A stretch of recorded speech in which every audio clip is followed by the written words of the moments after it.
Buenas tardes, mis queridos alumnos. Hoy les habla la profesora Tania Bencomo de la Cátedra de Derecho Tributario. Vamos a conversar, jóvenes, sobre el tema 2 de nuestro contenido programático. El tema 2 versa sobre la naturaleza e interpretación de las normas tributarias, medios de interpretación, la analogía, normas aplicables supletoriamente y finalmente la autonomía del derecho tributario. Lo primero que vamos a desarrollar, jóvenes, es la naturaleza de las normas tributarias. En ese primer punto de la naturaleza de las normas tributarias se ha dicho mucho en la doctrina. Fíjense ustedes, en cuanto a la naturaleza de la norma tributaria, se han dicho que ellas son normas de excepción, que ellas son normas distintas a las otras ramas del derecho. Y tanto es así que se ha dicho y se han calificado como normas odiosas. Pero yo les afirmo, jóvenes, leyendo diversas doctrinas, y la más aceptada es que hoy en día, y la doctrina más actualizada obviamente, señala que las normas tributarias no son normas odiosas y tampoco son normas de excepción. Fíjense ustedes, porque las normas tributarias juegan un rol importante en la vida de la comunidad y ellas coadyuvan al bienestar social. Ustedes dirán, ¿pero por qué? ¿Por qué ellas coadyuvan al bienestar social? Porque cuando se crea la norma jurídica, que se está creando el tributo, se hace con una finalidad, con la finalidad de recaudar los recursos para la satisfacción de las necesidades públicas colectivas, porque el tributo es una forma de ingreso público. Entonces, cuando nosotros hablamos de esa norma tributaria no la vamos a mirar ni como una norma distinta a las demás, ni como una norma odiosa, ni como una norma de excepción. Ella es una norma jurídica, al igual que cualquier otra norma de cualquier otra rama del derecho. Así vamos a mirar a la naturaleza de la norma tributaria. Ella es o ellas son normas jurídicas que pertenecen al área del derecho público y por tanto se establecen obligaciones, se establecen derechos en una relación de igualdad, donde tenemos al Estado por una parte y donde tenemos al contribuyente por otra parte, pero no hay una relación de imperio. Cada parte, cada cual está en una misma posición de igualdad, donde obviamente tampoco se van a violentar los derechos ni las libertades individuales, porque ustedes saben que en nuestro texto constitucional están los límites al ejercicio de la potestad tributaria que tiene el Estado. Entonces, puntualizando, jóvenes, naturaleza de las normas tributarias. Ellas son normas jurídicas. Ellas no son normas de excepción, ellas no son normas odiosas, ellas no son normas distintas a otras ramas del derecho. Por tanto, nosotros podemos decir que en cuanto a naturaleza jurídica, ellas son normas jurídicas. Cuando hablamos de la interpretación, hagámonos el siguiente planteamiento. Cuando hablamos de interpretación, ¿qué vamos a interpretar? Cuando señalamos interpretación de normas jurídicas, ¿qué es lo que vamos a buscar? Nosotros, cuando vamos a interpretar una norma jurídica, nosotros vamos a tratar de desentrañar, de buscar, de encontrar cuál es el objeto perseguido por la norma, cuál es el sentido, cuál es el alcance que persigue esa norma jurídica. Nosotros vamos a mirar el hecho que ocurre en la realidad y lo vamos a tratar de encuadrar en esa previsión general y abstracta que ha establecido nuestro legislador. Ese es el proceso de la interpretación de las normas tributarias. Fíjense ustedes, cuando nosotros hablamos en derecho tributario de interpretación de normas, tenemos que ubicarnos necesariamente en el artículo 5 del Código Orgánico Tributario. Vamos a leerlo para poder entenderlo. Ubiquémonos entonces, jóvenes, en el artículo 5 del Código Orgánico Tributario para ver qué es eso de interpretar las normas tributarias. ¿Cómo se interpreta en materia de derecho tributario? Entonces leemos, artículo 5. Las normas tributarias se interpretarán con arreglo a todos los métodos admitidos en derecho, atendiendo a su fin y a su significación económica, pudiéndose llegar a resultados restrictivos o extensivos de los términos contenidos en las normas tributarias. Fíjense ustedes, el artículo 5 nos da a nosotros de alguna manera la respuesta a esa gran pregunta de cómo interpretar en materia de derecho tributario, cómo interpretamos nosotros.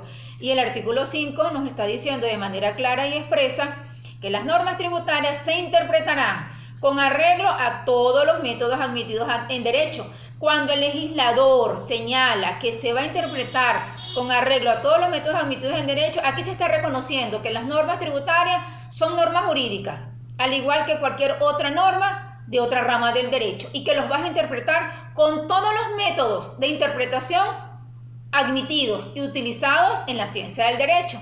Ustedes deben recordar, jóvenes, en el primer año de derecho, cuáles son los métodos de interpretación. El método gramatical o exegético, ese método muy famoso, que es ese método que está establecido en el artículo 4 del Código Civil. Ese método, que todos conocen, y más ustedes que están en cuarto año de derecho, es que se le atribuye como sentido de la norma lo que se desprende del significado y de la conexión de las palabras entre sí. Cuando yo estoy leyendo esa previsión general y abstracta establecida por el legislador, yo me voy a tener simple y llanamente a la definición de esa palabra y de la conexión de ellas entre sí. Ese es el primer método de interpretación que tenemos. El segundo método de interpretación, nosotros podemos hacer uso, jóvenes, del método de interpretación lógico-subjetivo, que es aquel método que también está previsto en el artículo 4 del Código Civil, que también es conocido por ustedes, que es cuando nosotros vamos a tratar de atribuir como sentido de la norma cuál era la intención del legislador para el momento en que creó esa norma jurídica. O sea, como intérprete vamos a averiguar, vamos a desentrañar, vamos a buscar cuál fue la verdadera intención que tuvo el legislador para el momento en que creó esa norma jurídica. Tenemos un tercer método de interpretación, que es el método histórico. El método histórico simple y llanamente es que nosotros le atribuimos como sentido y alcance de esa norma jurídica lo que se desprende del contexto actual, desde el punto de vista social, político, económico, pero no que vamos a variar el texto de la norma, el texto de la ley, sino que atendiendo ese contexto y el momento histórico que se está viviendo, ese es el sentido que nosotros le vamos a dar a esa norma jurídica si nosotros estamos utilizando el método histórico. También tenemos un cuarto método de interpretación, que es el método objetivo de la ratio legis, que no es otro método que es aquel donde se le atribuye como sentido y alcance de la norma jurídica el fundamento lógico y axiológico que persigue esa norma jurídica, que no es otro que tienes que estar apegado a la justicia, a la seguridad jurídica y al orden social. Y finalmente tenemos el método ecléctico, ese método ecléctico que no es otra cosa que la integración de todos los métodos de interpretación para nosotros poder alcanzar el sentido y alcance de la norma jurídica. ¿Qué quiere decir esto? Que yo pudiera utilizar entonces el método gramatical o exegético conjuntamente con el método objetivo de la ratio legis, o yo pudiera utilizar el método gramatical o exegético y pudiera utilizar el método histórico, o sea que yo pudiera, y también pudiera yo también utilizar la integración de todos los métodos jurídicos, porque a mí lo que me interesa es conseguir encontrar, desentrañar el sentido de esa norma jurídica. Esos, jóvenes, viene siendo la primera parte del artículo 5 del Código Orgánico Tributario. Cuando nos señala, las normas tributarias se interpretarán con arreglo a todos los métodos admitidos en derecho. Aquí el legislador está reconociendo que las normas tributarias son normas jurídicas, que las normas tributarias se interpretan como cualquier otra norma que corresponde a otra rama del derecho. Ahora bien, fíjense ustedes, cuando hablamos métodos admitidos en derecho, estamos hablando entonces de esos 5 métodos que conocemos nosotros desde primer año de derecho. Esos métodos que son utilizados en todas las ramas del derecho, repito. Método gramatical o exegético, el método histórico, el método objetivo de la ratio legis, el método lógico subjetivo y el método moderno ecléctico, que es la integración de los métodos. Pero vámonos ahora nosotros al área del derecho tributario en particular. ¿Qué les quiero yo decir con esto? Que el derecho tributario tiene unos métodos de interpretación que son propios, exclusivos de la materia y de la ciencia del derecho tributario, y tenemos que tener especial cuidado con ello.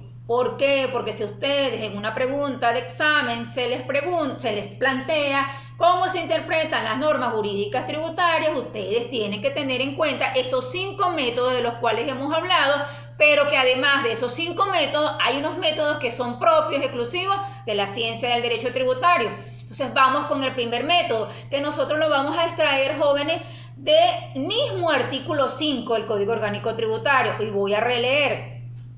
Las normas tributarias se interpretarán con arreglo a todos los métodos admitidos en derecho, atendiendo a su fin y a su significación económica. Y ojo con esto, y vamos a subrayar esa palabra que dice significación económica, porque cuando el legislador nos habla de la significación económica, nos está poniendo frente a nosotros el método de interpretación denominado en la doctrina como método de la consideración económica o interpretación según la realidad económica, llamado también así, que se extrae de este artículo 5. Dice el legislador, y continúo, pudiéndose llegar a resultados restrictivos o extensivos de los términos contenidos en las normas tributarias. Punto y aparte, las exenciones, exoneraciones, rebajas, desgravámenes y demás beneficios o incentivos fiscales se interpretarán en forma restrictiva. Les quiero explicar lo siguiente. En este artículo 5, se nos asoma de frente el método de interpretación de la realidad económica, donde el mismo legislador te está diciendo que cuando tú interpretas vas a atender al fin y a la significación económica y puedes llegar a un resultado restrictivo o extensivo de los términos contenidos en las normas tributarias. Fíjense bien, ustedes mismos comprendan y entiendan el contenido del artículo. Las exenciones, las exoneraciones, las rebajas, los desgravámenes y demás beneficios o incentivos fiscales se interpretarán en forma restrictiva.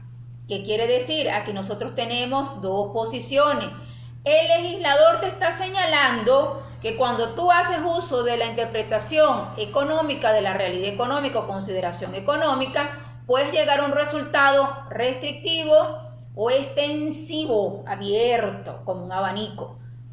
Pero en la segunda parte del artículo señala las exenciones, las exoneraciones, las rebajas, los desgravámenes y demás beneficios o incentivos fiscales se interpretarán en forma restrictiva, en forma restringida. No es un abanico abierto, es un abanico súper cerrado, porque no puedes ir más allá de los términos que están establecidos en esa previsión general y abstracta que está señalada por el legislador. Vamos a concatenar, jóvenes, y anoten allí por favor el artículo 5 con el artículo 16 del Código Orgánico Tributario, porque el artículo 16 nos ayuda a desarrollar ese método de interpretación de la realidad económica o significación económica. Vamos a leernos el artículo 16. Fíjense ustedes, me dice el artículo 16, me establece, cuando la norma relativa al hecho imponible, y ustedes saben lo que es el hecho imponible, que está definido en el artículo 36 del Código Orgánico Tributario. El que no recuerde lo que es el hecho imponible, ubíquese en el artículo 36. Entonces ahí conseguimos nosotros la definición del hecho imponible, que no es otra cosa que esa descripción hipotética que ha establecido el legislador para tipificar el tributo. Es más, si quieres vamos a leerlo para aclarar cualquier cosa. ¿El hecho imponible qué es? El hecho imponible es el presupuesto establecido por la ley para tipificar el tributo y cuya realización origina el nacimiento de la obligación tributaria. ¿Qué vamos a interpretar nosotros en derecho tributario? Vamos a interpretar los hechos imponibles. Esa previsión general y abstracta que está contenida en la norma, están los hechos que ocurren en la vida real y vamos a tratar de encuadrar los hechos que ocurren en la vida real en esta previsión general y abstracta. Regresémonos, jóvenes, para el artículo 16 que nos va a ayudar a entender el método de interpretación de la realidad económica o de la significación económica. Vamos con el artículo 16 a leerlo con mucha calma para poder entender. Cuando la norma relativa al hecho imponible se refiere a situaciones definidas por otras ramas jurídicas sin remitirse o apartarse expresamente de ellas, el intérprete puede asignarle el significado que más se adapte a la realidad considerada por la ley al crear el tributo. ¿Qué me está dando aquí? ¿O qué me está diciendo aquí el legislador? Me está dando puerta abierta para que yo apele a otras ramas del derecho, que si en caso de que mi normas jurídicas en materia tributaria no me dé respuesta a un concepto, yo puedo hacer uso de otra rama jurídica para yo poder encontrar el significado que más se adapta a la realidad que está contenida en esa norma. Por ejemplo, jóvenes, vamos a pensar acá, en el caso de la ley de sucesiones y donaciones, específicamente en sucesiones, cuando hay una presunción de muerte, una persona que se presume, ¿verdad?, ha fallecido en un accidente de tránsito o en un incendio, pero su cadáver nunca apareció, y es necesario que se aperture la sucesión, porque hay que hacer todo el procedimiento que allí implica, pues, en esa ley. ¿Qué hacemos nosotros? La ley de sucesiones no tiene previsto lo que es la presunción de muerte. Tenemos que nosotros necesariamente, jóvenes, apelar a lo que está establecido en el Código Civil, porque nosotros no podemos entonces, o el juez no pudiera decir que va a denegar justicia en ese sentido, porque la figura de la presunción de muerte no está prevista en la ley de sucesiones. Fíjense ustedes que el mismo artículo 16 te está dando carta abierta cuando te dice: cuando la norma relativa al hecho imponible se refiere a situaciones definidas por otras ramas jurídicas, sin remitirse o apartarse expresamente de ellas, el intérprete puede asignarle el significado que más se adapte a la realidad considerada por la ley al crear el tributo. Primera parte del artículo 16. Ahora les digo, ojo con la segunda parte del artículo 16, porque aquí en esta segunda parte del artículo 16 ustedes tienen el método de la interpretación de la realidad económica, método exclusivo, método propio de la ciencia del derecho tributario. Es un método de interpretación que no le pertenece al derecho del trabajo, es un método de interpretación que no le corresponde al derecho mercantil ni le corresponde al derecho civil. Es un método exclusivo de la ciencia del derecho tributario. Repito, método de interpretación según la realidad económica o de la consideración económica. Y lo encontramos acá en esta segunda parte del artículo 16 del Código Orgánico Tributario. Vamos a leerlo. ¿Qué me dice el legislador? El legislador señala: al calificar los actos o situaciones que configuren los hechos imponibles, la administración tributaria, conforme al procedimiento de fiscalización y determinación previsto en este código, podrá desconocer la constitución de sociedades, la celebración de contratos y en general la adopción de formas y procedimientos jurídicos cuando estos sean manifiestamente inapropiados a la realidad económica perseguida por los contribuyentes y ello se traduzca en una disminución de la cuantía de las obligaciones tributarias. Ustedes pudieran decirme a mí que aquí se está irrespetando la seguridad jurídica, se está irrespetando una forma jurídica que haya sido adoptada por el sujeto pasivo de la relación tributaria, y pareciera que a todas luces así, pero fíjense ustedes, cuando el legislador establece este artículo 16 es cuidadoso, porque el legislador señala que cuando se califican los actos o situaciones que configuran los hechos imponibles, recuérdense, no olviden ustedes eso, porque nosotros en derecho tributario hablamos de hechos imponibles. Cuidado con hablar de hechos punibles, que eso corresponde al derecho penal. Aquí estamos hablando de hechos imponibles, y perdónenme que se los diga de esta manera, porque siempre en los exámenes los muchachos se confunden y hablan de hechos punibles, y en derecho tributario estamos hablando de hechos imponibles. Así que vamos a cuidarnos en nuestro vocabulario y vamos a cuidar lo que vamos a escribir.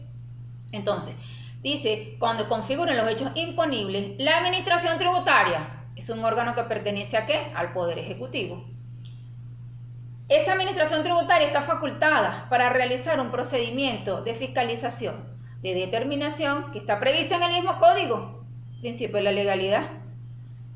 Y cuando la administración tributaria despliega todo ese procedimiento de fiscalización y de determinación que está previsto en el código y que está facultada para hacerlo según lo que está establecido en este mismo artículo 16, ella puede, porque dice podrá, desconocer, y ojo con esto, desconocer la constitución de sociedades, la celebración de contratos y en general la adopción y procedimientos jurídicos cuando estos sean manifiestamente inapropiados a la realidad económica perseguida por los contribuyentes y ello se traduzca en una disminución de la cuantía de las obligaciones tributarias. Les explico en palabras más claras y llanas.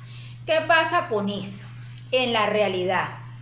Aquí lo que me está diciendo el legislador es que cuando nosotros vamos a la realidad y nos encontramos con un hecho que está planteado en la vida real, pero que no se encuadra con la realidad económica que está siendo, digamos, planteada o vivida por ese contribuyente, tu administración tributaria, tú puedes, de acuerdo a lo que te está facultando el mismo código, abrir un procedimiento de investigación, de fiscalización y determinación y ahondar y desentrañar y mirar de que este contribuyente, este sujeto pasivo de la relación tributaria, ha montado todo un andamiaje jurídico para buscar disminuir las cuantías de las obligaciones tributarias y eso lo está haciendo en detrimento de la obligación tributaria, en detrimento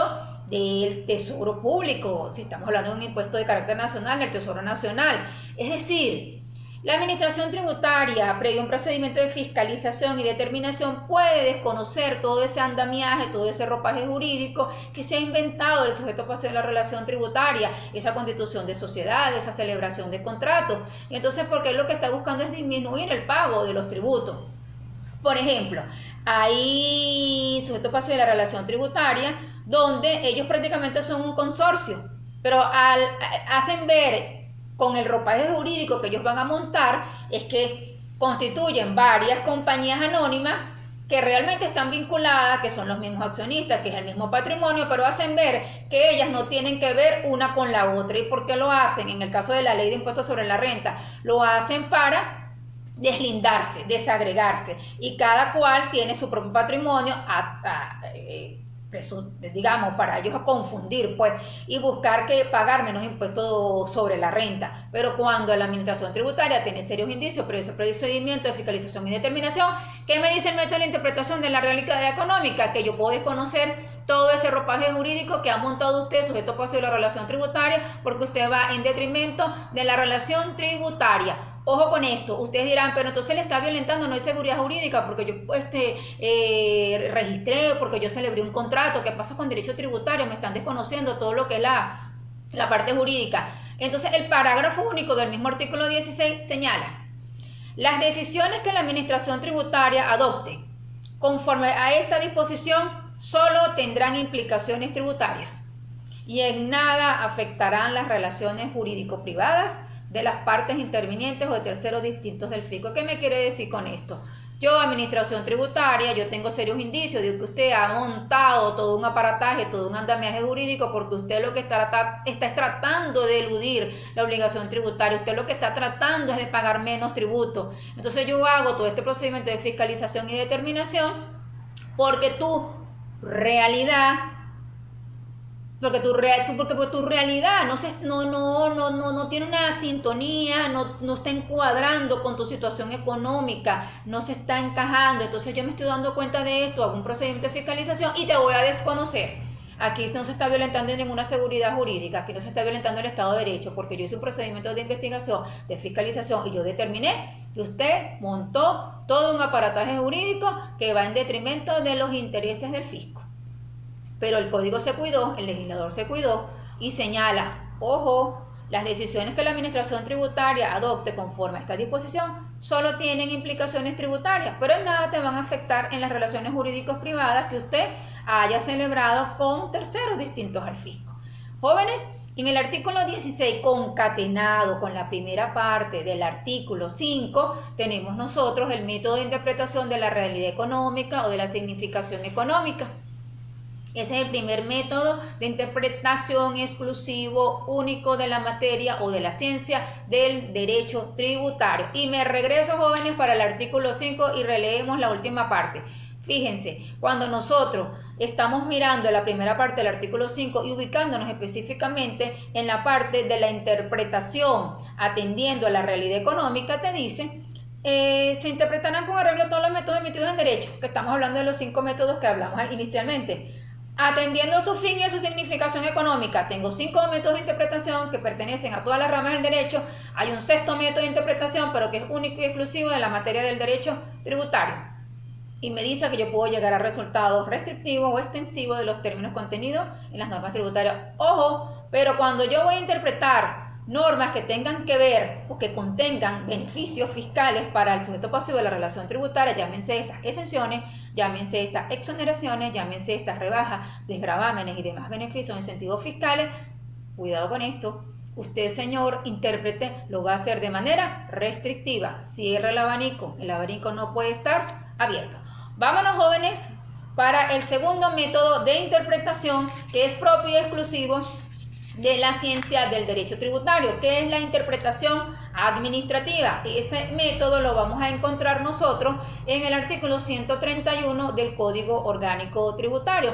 El método de interpretación administrativa no es otro método que tiene que ver con esa actividad que desarrolla el ente administrativo, que se encarga de interpretar las previsiones generales y abstractas y las va a divulgar, las va a publicar en Gaceta Oficial y va a generar los lineamientos de cómo se van a hacer las cosas. Eso es la interpretación administrativa. Vamos a ubicarnos entonces en el artículo 131 del Código Orgánico Tributario, en la parte del título cuarto de la Administración Tributaria, lo relativo a facultades, atribuciones, funciones y deberes de la Administración Tributaria. Artículo 131. La Administración Tributaria tendrá las facultades, atribuciones y funciones que establezca la ley de la administración tributaria y demás leyes y reglamentos, y en especial, jóvenes, ustedes aquí se van a encontrar con un abanico abierto de, ya les voy a decir, de 22 numerales. Nosotros no nos vamos a abocar a los 22 numerales, yo solo quiero que ustedes le pongan especial atención al numeral noveno y al numeral 13, porque aquí con el numeral 9 y 13 nosotros podemos construir y podemos comprender lo que es el método de la interpretación administrativa, que también es un método único y exclusivo de la ciencia del derecho tributario. Entonces, ¿qué me dice en el numeral 9? Me dice que le corresponde a la administración tributaria proponer, aplicar y divulgar las normas en materia tributaria. ¿A quién le corresponde? A la administración tributaria. Entonces, una interpretación que es exclusiva ¿de quién? Del ente administrativo, del ente ejecutivo. ¿Qué me dice el numeral 13? Le corresponde a la administración tributaria dictar por órgano de la más alta autoridad jerárquica instrucciones de carácter general a su subalterno para la interpretación y aplicación de las leyes, reglamentos y demás disposiciones relativas a la materia tributaria, las cuales deberán publicarse en la Gaceta Oficial de la República Bolivariana de Venezuela. Palabras más, palabras menos, el método de interpretación administrativa no tiene mayor complejidad, es un método de interpretación que le corresponde al órgano administrativo, a ese ente ejecutivo, y que le corresponde entonces proponer, aplicar y divulgar las normas en materia tributaria, y le corresponde también dictar por órgano de la más alta autoridad jerárquica instrucciones de carácter general a los subalternos para la interpretación y aplicación de las leyes en materia tributaria. Puntualizo. Tenemos entonces, en cuanto a los métodos de interpretación en materia de derecho tributario, tenemos 5 métodos de interpretación que son aplicados a todas las ramas del derecho, primera parte del artículo 5. Luego el mismo artículo 5 me dice que vamos a tenernos la significación económica. Ahí se asoma el método de la significación económica. Y vamos a agregar como 7º método el método de la interpretación administrativa. Pero ojo, hay solo 2 métodos que son únicos y exclusivos de la ciencia del derecho tributario: el método de la realidad económica y el método de la administración o interpretación administrativa. Bien, eso es lo que tiene que ver con la interpretación. Vámonos, jóvenes, con la analogía, que es otro punto del programa, y nos vamos a ubicar en el artículo 6 del Código Orgánico Tributario. Cuando nosotros hablamos de analogía, que ustedes ya estudiantes de Derecho de cuarto año saben lo que es la analogía. En materia de Derecho Tributario, nosotros la analogía no la vamos a mirar y no la vamos a entender como un método de interpretación, y tengan cuidado con esto, porque siempre los bachilleres se equivocan y creen que la analogía es un método de interpretación. La analogía no es método de interpretación, la analogía es un método de integración. La analogía lo que se va a encargar es de cubrir los vacíos legales, porque un juez no puede negar justicia porque el caso no está regulado, porque el caso no está previsto, porque el caso no fue previsto por el legislador. Entonces, en materia de derecho tributario, artículo 6, nos encontramos la analogía es admisible para colmar los vacíos legales, pero en virtud de ella no pueden crearse tributos, exenciones, exoneraciones ni otros beneficios, tampoco tipificar ilícito ni establecer sanciones. Ahí se asoma un poquito, muchachos, y nos agarramos de la mano de ese principio de la legalidad que está previsto en el artículo 3 del Código Orgánico Tributario. La analogía no tiene mayor complejidad. La analogía entonces es admisible ¿para qué? Para colmar los vacíos legales. Pero en virtud de ella no pueden crearse tributos, exenciones, exoneraciones, ni otros beneficios, tampoco tipificar ilícitos, ni establecer sanciones. Eso es la analogía. Cuidado con esto, ella no es método de interpretación, ella lo que hace es integrar, digamos que es un medio de integración de las normas jurídicas tributarias, no método de interpretación. Cuando hay una laguna, cuando hay un vacío, entonces allí aplicamos la analogía. Otro punto, jóvenes, que tiene que ver con el programa es el que está referido a normas aplicables supletoriamente. Normas aplicables supletoriamente. Eso está previsto, jóvenes, en el artículo 7 del Código Orgánico Tributario, que me dice lo siguiente. En las situaciones que no puedan resolverse por las disposiciones de este código o de las leyes, se aplicarán supletoriamente y en orden de prelación, o sea, hay un orden, las normas tributarias análogas, los principios generales del derecho tributario y los de otras ramas jurídicas que más se avengan a su naturaleza y fines, salvo disposición especial de este código. ¿Qué quiere decir el legislador con esto? Que cuando nosotros tenemos vacíos, que cuando nosotros no tenemos respuesta en nuestro Código Orgánico Tributario ni en nuestras leyes tributarias especiales, vamos a buscar respuesta al caso concreto. ¿Qué hacemos? Aplicamos supletoriamente y en orden de prelación las normas tributarias análogas. No conseguí respuesta, me voy con los principios generales del derecho tributario. No conseguí respuesta, me voy con los principios de otras ramas jurídicas que más se avengan a la naturaleza y fines, salvo disposición especial de este código. Allí, jóvenes, nosotros tenemos lo que respecta a las normas aplicables supletoriamente. El último punto del programa tiene que ver con la autonomía del derecho tributario. En cuanto a autonomía del derecho tributario, ustedes pudieran leer un poquito lo que tiene desarrollado el maestro Héctor Belisario Villegas, que desarrolla muy bien la autonomía del derecho tributario. También el profesor Moya Millán tiene desarrolladas ciertos puntos tipo TICS en cuanto a la autonomía del derecho tributario. Sin embargo, jóvenes, como por cuestiones de tiempo no pudiéramos abocarnos pues a desarrollar todas las teorías, vamos a tratar de puntualizar en cuanto a la autonomía del derecho tributario. Yo les hago la siguiente pregunta, o vamos a plantearnos la siguiente pregunta. ¿Será que el derecho tributario es autónomo? ¿El derecho tributario tiene autonomía? Vamos a ver qué dicen las teorías, vamos a ver qué dice la doctrina. Miren, fíjense lo siguiente, hay varias posiciones teóricas al respecto. Hay una posición que dice que el derecho tributario forma parte del derecho financiero, que el derecho tributario es minúsculo, el derecho tributario forma parte de ese derecho más amplio que nosotros denominamos derecho financiero. Esa es una primera posición.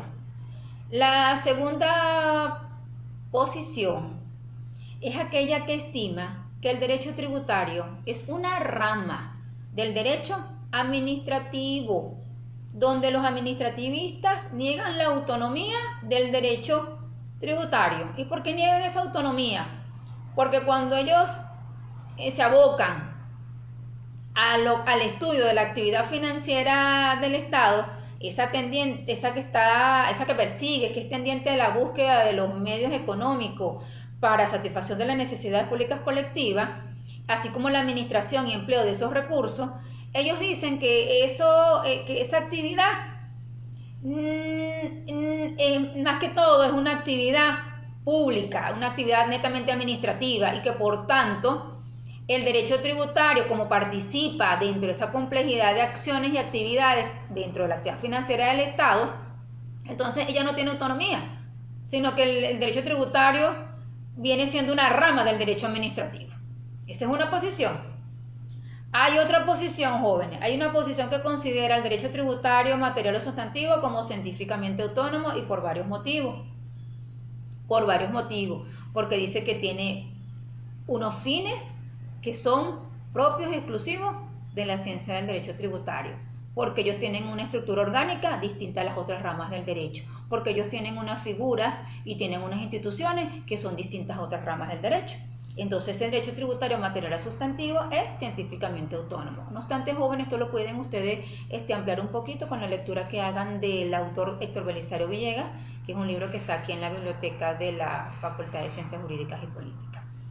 Y bueno, también tenemos, jóvenes, los que afirman que el derecho tributario lo que tiene es un particularismo desde el punto de vista legal, porque él depende de la rama del derecho privado, específicamente de la rama del derecho civil y del derecho mercantil, y por tanto entonces él no es autónomo.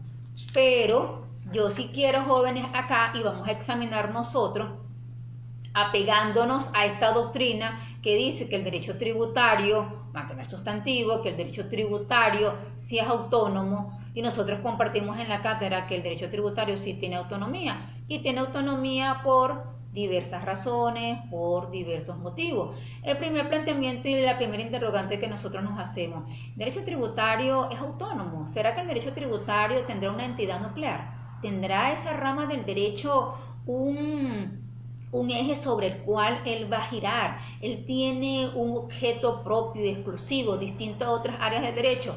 La respuesta es si tiene una entidad nuclear. Esa entidad nuclear no es otra que el señor llamado tributo. Es la razón de ser del derecho tributario, es su objeto de estudio, es su objeto principal. Es más, digámoslo de esta manera: el derecho tributario tiene una entidad nuclear que nosotros conocemos como tributo, y que el tributo se clasifica, saben ustedes, en impuestos, tasas y contribuciones especiales. Y esta figura del tributo y estas especies, impuestos, tasas y contribuciones especiales, son propios y exclusivos de esta ciencia. No le corresponde así ni al derecho del trabajo, ni al derecho mercantil, ni al derecho civil, ni a otra rama del derecho. Es exclusivamente del derecho tributario. Veamos si esta entidad nuclear llamada tributo tiene permanencia en el tiempo. Obviamente que tiene permanencia en el tiempo. El tributo nosotros sabemos que existe antes de los tiempos de Cristo. Lo que pasa es que modernamente se ha venido sistematizando y regularizando, y de hecho en Venezuela pudiéramos decir que es una materia relativamente nueva frente a otras ramas del derecho. Pero la figura del tributo como tal ha permanecido y goza de permanencia en el tiempo, además de que es necesario de la existencia de esa figura llamada tributo, por lo que decíamos inicialmente, el tributo, que es una forma de ingreso público, y esta forma de ingreso público coadyuva la satisfacción de las necesidades públicas colectivas, porque el Estado requiere de los ingresos y los medios económicos. Obviamente existen otras formas también de ingreso, ustedes saben, pero nosotros lo que nos corresponde acá estudiar es la parte del tributo. Esa es una forma de ingreso público de carácter coactivo, que le corresponde entonces pagarlo al sujeto pasivo en la relación tributaria. Tenemos entonces, ¿el derecho tributario tiene una entidad nuclear? Sí, tiene una entidad nuclear. ¿Cómo se llama esa entidad nuclear? Se llama tributo. ¿Esa entidad nuclear llamada tributo tiene permanencia en el tiempo? Sí, tiene permanencia en el tiempo. Y ya permanece en el tiempo. Y debemos nosotros ahondar y buscar y de saber, ¿existe el convencimiento de que es necesaria la existencia de esa entidad nuclear? Obviamente es necesaria la existencia de esa entidad nuclear, por lo que les acabo de decir, porque es una forma de ingreso público. Entonces nosotros pudiéramos decir como conclusión en cuanto a la autonomía, del derecho tributario, sin dejar de lado las otras teorías, que el derecho tributario sí tiene autonomía. ¿Por qué? Porque tiene una autonomía teleológica o de fines. ¿Por qué? Porque tiene fines propios y distintos de los demás, porque tiene una estructura orgánica distinta a los demás, porque tiene una naturaleza jurídica propia, porque tiene una autonomía dogmática y conceptual, conceptos y métodos propios. Tanto es así que tiene sus propios métodos de interpretación, que los acabamos de mirar, que el método de la realidad económica y el método de la administración tributaria.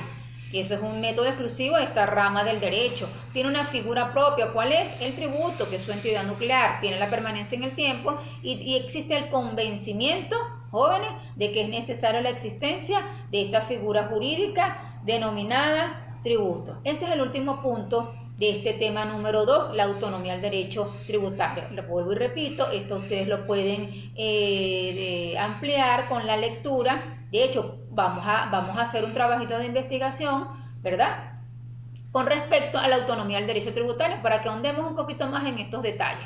Y la pregunta sería, ¿será autónomo el derecho tributario?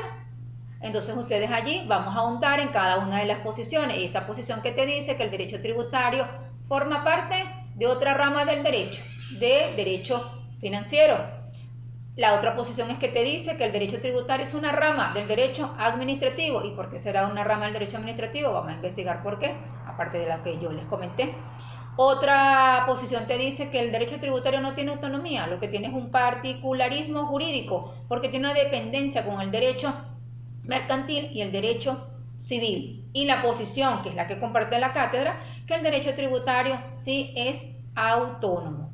Entonces vamos a ver por qué es autónomo. Yo, grosso modo, les dije que si es autónomo porque tiene una entidad nuclear, porque esa entidad nuclear tiene una permanencia en el tiempo y porque existe el convencimiento de que es necesaria la existencia y la permanencia de esa entidad nuclear llamada tributo. Y si queremos ahondar en detalle, bueno, porque tiene unos fines propios que son distintas a otras ramas del derecho, pues porque tiene una estructura orgánica distinta a otras ramas del derecho, tiene su propio código orgánico tributario, tiene un orden sistemático en cuanto a la organización del código, tiene sus propias leyes especiales, tiene sus propias figuras distintas a otras ramas del derecho, y bueno, podemos decir entonces que es realmente autónomo. Pudiéramos entonces ahondar en ese sentido.